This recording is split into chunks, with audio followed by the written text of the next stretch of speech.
There are sins that stain more than flesh sins, that echo into eternity. Among them, the sin that mocks the holy, that spits upon what is sacred, carries a weight few truly understand.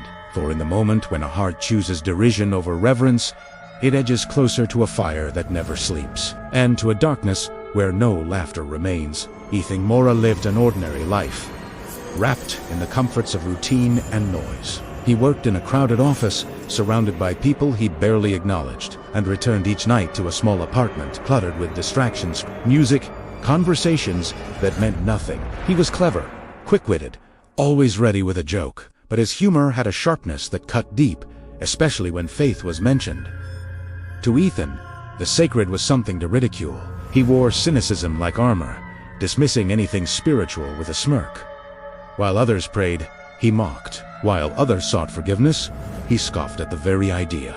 His friends laughed at his boldness, encouraged his words, but none knew the slow erosion happening inside him.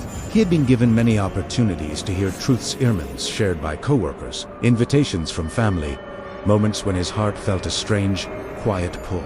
But every time, he turned toward shadows, never toward the faint light calling him home. Blasphemy became his identity, his habit, his entertainment, his rebellion, and though his laughter was loud, his soul grew increasingly silent. A fall was coming, and somewhere deep inside, he sensed it. Blasphemy doth not begin with loud words. It begins with a quiet hardening of the heart. Ethan's jokes grew colder, sharper.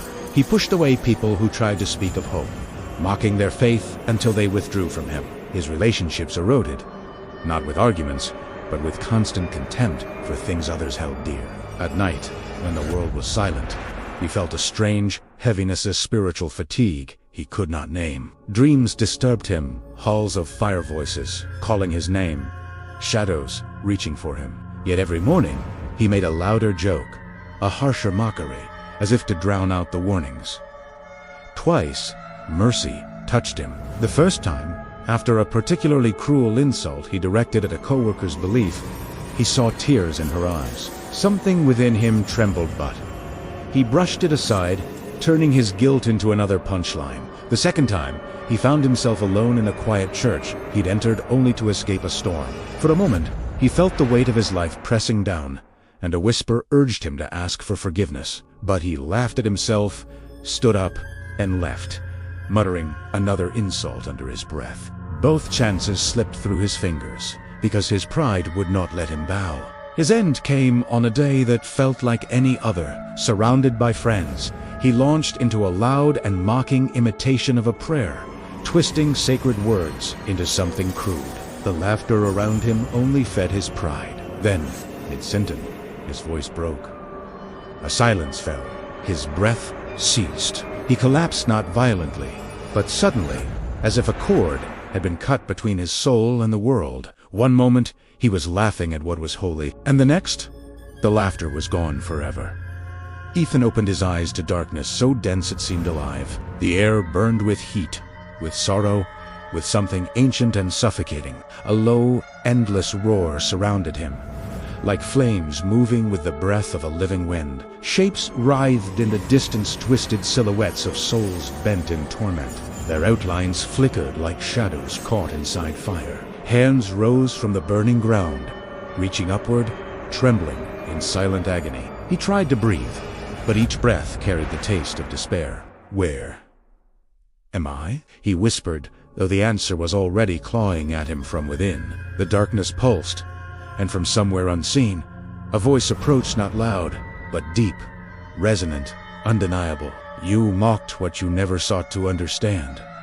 Ethan staggered back, but the heat followed him like a tide. I didn't mean, I was just joking. Your words revealed your heart. He looked around, searching for escape, but the valley stretched endlessly flames, moving like restless spirits, shadows trembling, the sound of distant lament rising and falling like a broken hymn. I can change. Please let me go back. There was no answer for a long moment, only the sound of the burning valley, alive with the anguish of souls who had awakened too late. Then the voice returned. Time belonged to you once, but you spent it in darkness. He fell to his knees, the heat pressed against him like the weight of eternity. "Please, just one more chance. There are no chances here." The words echoed until they dissolved into the roaring flames. Ethan understood then fully, painfully, that he was separated from God, and that the distance was the work of his own choices. His memories struck him like blows. Every joke, every insult, every moment he had mocked what was sacred. He saw the faces of those he had hurt, the warnings he had ignored, the gentle invitations he had rejected. He tried to shout toward the living, to warn them, to beg them not to follow his path. No sound crossed the boundary of this burning valley.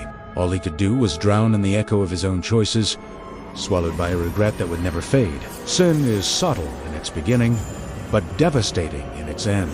And blasphemy, born from pride, blinds the heart to mercy. Death does not bargain.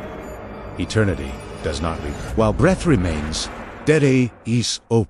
But when the final moment arrives, the soul discovers the weight of every choice, every word, every rejection of truth. Choose the light while it can still be found.